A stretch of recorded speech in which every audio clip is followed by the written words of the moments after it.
everyone, it's Mental Health Awareness Week all week this week, and we've got some really great things happening. Today I just thought I'd come on and remind you about the mental health event that we've got on Wednesday. That's at 7:30 p.m. I've got a friend of mine called Lauren coming on to do a live Q&A regarding children and adolescent mental health.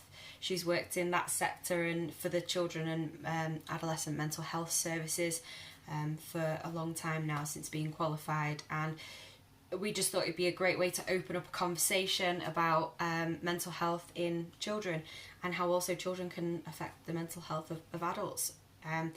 It's the theme all of this week. It's really key that we talk about it.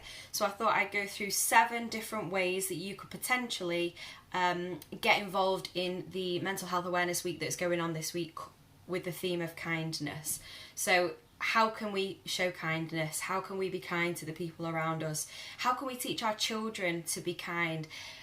Really, as adults, we all know it's these small acts of kindness that really have the biggest impact. So I thought I'd write 7 or 8 different ways that we can get our children to conduct small acts of kindness with the help from a parent or any adult that they've got around them, a sibling that's older than them.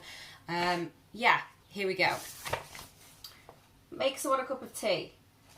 Get your children to offer one of the family members a cup of tea and let them help make it safely and deliver it to somebody as an act of kindness.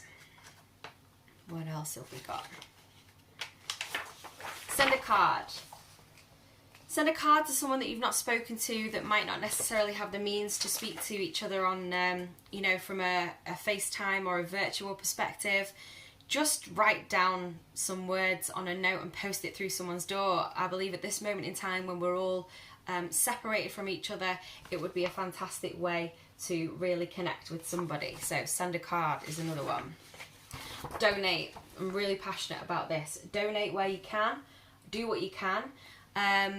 If it's just your time, your energy, your effort, it's completely free. See if you can do that. If not, if you've got food, if you've got money to a good cause. I saw some children's shoes that were being donated on Facebook just recently. Anything that you've got to make somebody's life in this lockdown period a little bit easier, donate it and make a difference. So that's that one. Bake. I mean, we seem to be baking all the time in our house at the moment. It's one of the really, really good things that we enjoy doing. But often, then whatever we baked sits on the side and we eat it. Why not bake for somebody else? Send it to someone you love and let them enjoy the fruits of your labour at home. Help in the house. This is probably for older children, or even not older children. I have a 4-year-old and he now is understanding the meaning of making his bed, putting clothes in the washing machine. Anything that you can get them to do to help around the house as an act of kindness, again, it's a great way for them to learn the basics. Video call someone. Anyone that you think might be lonely, try and get a device to an older person if you feel like you could connect with them that way. Or even if it's just a relative that you've not spoken to in ages. I found that even being far away from people, I'm speaking to people more now because we're thinking about communication differently. Video call someone that you haven't spoken to for a while, or that may be lonely, that's going through something or that needs support. Reach out to them. That's an act of kindness. And then last but not least, self-care.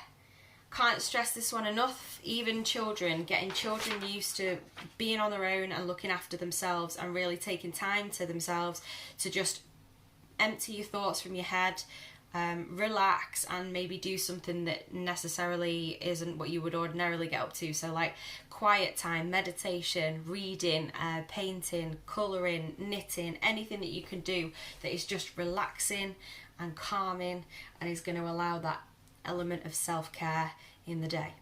That's just 10 tips that we are giving families now that they can use to go and get involved in Mental Health Awareness Week. Talk about kindness with your children, talk about how to be kind, what it feels like when you're kind to somebody, and really it's something that not just children can take away from this, adults can take away from this too. We could all be kinder, especially in this world at the moment. You know, everyone's really highly strung and, you know, fretting about what the future holds. But to just today or this week take a moment and really go that extra mile to be kind. Have a great day.